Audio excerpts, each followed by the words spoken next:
dây rủ tao lúc trên tao là cú giờ nọ thằng trên này thế là khí cái khoảng mùa mà màn giá tao hồ một sâu nọ bây giờ sẽ bỏ ô tu lo lo xì xì mấy tu chân đông ý hộp thuộc cái lầy ta tỏ tao cái tua mù ta giờ sợ nó cái xí thả rồi ngồi lên cái hạt tiền giờ một sáng luôn cô tao tỏ lỡ rõ tỏ thầu nó cú giờ thế là xả rõ hạt tiền vậy bây giờ tư lịch tam bộ lên nó lại chẳng mà năng họ giờ tôi một thảo luôn cô tao lúc sợ nó thế này cú giờ sát xa lên nó ta sẽ mà nó họ tha này chúa tiền dễ li nương gần thế cho nên sợ khó chế bự rõ ý nhột chỉ nó cái của thời chi mà li bê mộng đó sư chỉ bây giờ tôi họ đã cá sợ một cha nữa tôi luôn có sợ là vô trái了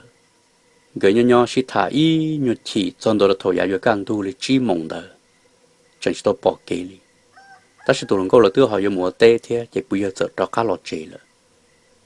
thầu bây giờ đã cá lọt trong đó là nền tu kê ở nam mô nữa tao tuân nó ít cho số nhẹ nhẹ đó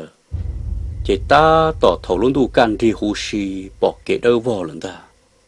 我家古也做人只把梦莫里搞得冷，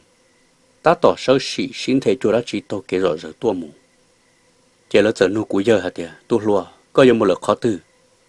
古也他哩带了下的哦，tới giờ古một thảo luận có bốn đồ mông rõ lọ xưa, họ này họ有莫了考虑thế,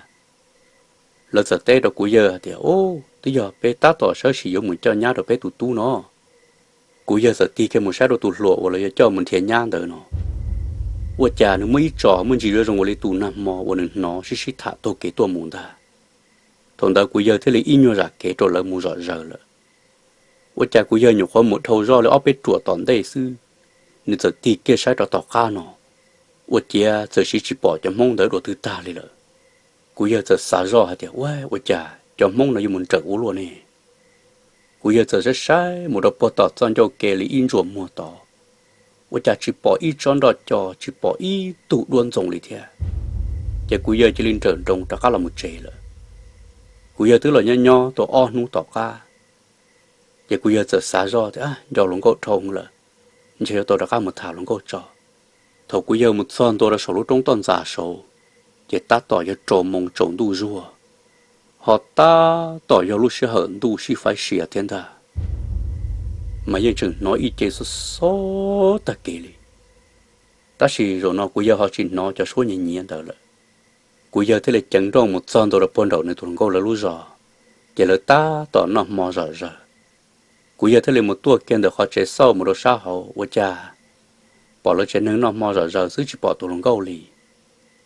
giờ bây giờ giờ nhon được tỏ ý như chỉ li năng gỗ nát thì. Sau ở nhà chỉ bỏ tụi nó có nhau họ chế, yon đó là nó mỏ thêm đó là ở cao bên họ chế đi. Giờ bây giờ thấy là một khó cái này sắp phán trả, ở nhà tụi nó có tê sa họ trả tua, giờ tụi nó có từ mò tụi on nu sợ chỉ tàu đi rồi. Bây giờ sợ xin cho khác kia cho họ nu in là tụi tuần chi tuần nón đó là thế. Giờ nếu sợ hai tụi nó có thì ở nhà có mò tụi bên nu nào cũng chỉ bao, chỉ giờ có nhận cho cụ có thể làm mò xứ. Ta chỉ sao nhiều xia cũng từ tuột sao lại thầu cũng giờ nhiều khó hại lên nó tan trò sư ở nhà nếu tôi lòng câu sợ xí qua cứ hùn rắn chó có sợ đợi chỉ lì ba mấy chồng mong giờ tôi gì nữa là thọ có sợ đợi chỉ lì ba có tàu nữa sư nữa chỉ xả mù lì ở nhà rồi ngồi lên tôi lòng câu sợ xí chịu ở xóa ít tiền muôn thà rồi ngồi lên cho xe tuôn tròn đó là ở đâu cũng giờ chỉ cho chẳng giờ cũng giờ thế là sợ chẳng một khó là lúc họ trông là khi cái họ trông tôi nương ga một sao xa hậu sai trên tụi nó câu tứ tua rồi, thằng đó mà cuối giờ trả số lọt qua, cho lên cái tứ giờ nẹt gì rồi,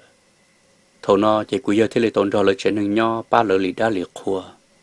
mỗi lần tuần xài cho là bà tụi on nung cầu, nung ở lại cứ là tuần xài tôi một phòng đó, chỉ có cha, lỡ giờ cứ tôi một phòng kia trong đó tí khó chơi của thằng cuối giờ tuổi cuối giờ nó cho số nhẹ nhẹ đó, ở đâu cuối giờ mà lên trọ thành trọ. Giờ cuối giờ thế là một sai nữa tụi nó câu im mua ở rộng cơ, thầu cuối giờ ít nhiều không một sâu nó ở chia, giờ bỏ ở tầng của mua từ xin đời nữa tụi nó câu ở xa của mua là một trong đó ở xa plu, ở đâu cuối giờ lú thầu nữa là, giờ cuối giờ thế là chế tệ một soi rồi nữa tụi nó câu ở lúc của mua đời nữa ở xa plu, thầu là ta tỏ giờ á cho làm bông lúc không gian đời, mà cuối giờ nó nữa tụi nó câu cho vin dầu là mà quật chùa đã chỉ sư. 我这古year mà lên cho thằng cho mong muốn huy nữa tôi làm chi nữa đủ kiện đó,古year mà lên mót xe chết chẳng nữa mà lên trả số lọt qua, tỏ can tới chỉ là cú đã cá là một đồ phô bể mông giò là cú giờ thế là một đồ là nhau tỏ y mò nút tỏ cá chỉ là thế là chó bê thu luồn đó cú giờ đã cá là một chế thầu cú giờ là đã cá là một son đồ đang được khó chơi và thầu nữ tua chỉ cú giờ sẽ đã cá sợ kia được tí khó chơi ý dạng của lý thầu nữ bỏ tua sợ trên rằng bể cổ kỳ với cha khó chơi được thời do kia tụ lòng có luôn già lần đó thầu nó cú giờ mà lý chân trong đã cá là một hộp lợi nhau toàn đây nó chỉ nên sợ tí cái đã cá một sai sẽ bỏ ra chỉ với cha sẽ bỏ được tụ lòng có sợ kia bể luôn già bể cổ kỳ vô luận trên một lúa xin chuyện trong tua thầu nó ô tô cú giờ chân cầu chỉ cú giờ thế là ti lông kia đã khá là một chỗ lợ cú giờ thế là mà hai đô la thì nó chỉ sai tỏ sai này bỏ ra chỉ ô tô là ti rõ ràng một sai là chỉ bỏ ra chỉ là chỉ là thế lên đó cú giờ là cho chế thầu cú giờ đã khá là cho chế mà cú giờ là bự chỉ cho rõ bộ số phê bộ số bỏ được tụ lông có được tàn lý sư chỉ là thế là uốn năng hụp ly đó cú giờ ta cú giờ cú đã cá rồng lò lợ tỏ cá nó cú giờ mà lên một thả đối tu lòng cô chế cho lửa lú giò chỉ cú giờ mà lên một giò tàu cú bò lợ ấy trong này chỉ cái tên cha trong lòng số lần số tu ra nào lú sư ấy cú trộm mất thả lò sầu cho chơi lên nó